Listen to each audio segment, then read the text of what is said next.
Salam. Apa itu Confit atau Komuniti Filem Titiwangsa? Confit adalah satu kolektif seni atau kolektif filem yang ditubuhkan pada 26 September 2015 di Rumah Titi, Taman Tasik Titiwangsa. Sebab itu ia dinamakan Komuniti Filem Titiwangsa. Confit bermula dengan saya seorang dan kemudian mula berkembang sehingga kini. Pada awalnya semua program-program Confit adalah menggunakan duit saya sendiri sehingga keadaan tidak sebagus yang dulu. Kita terpaksa dapatkan bantuan daripada penyokong-penyokong serta sahabat-sahabat yang rapat.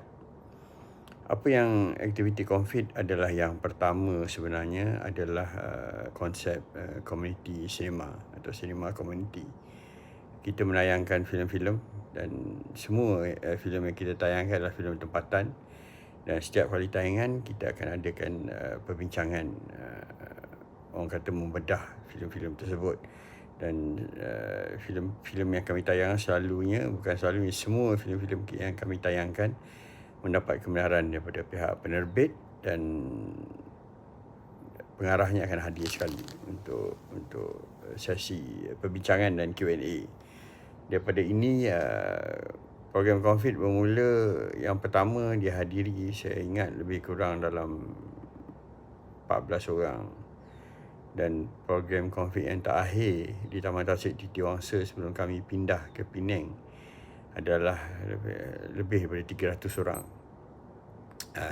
Begitu pesat perkembangan. Dan program terakhir Confit pada tahun ini adalah Kinofest, iaitu pesta filem Jerman di MMU Sarawak, kolaborasi dengan Goethe Institute dan MMU, Faculty of Cinematic Arts MMU.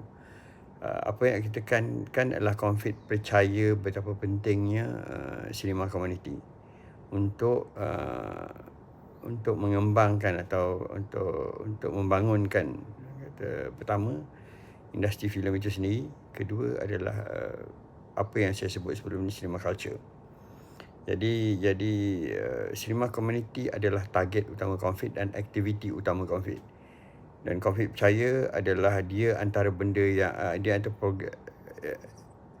adalah effort yang paling penting dalam untuk membina cinema culture. Saya akan sambung pasal subjek cinema community ini nanti. Terima kasih.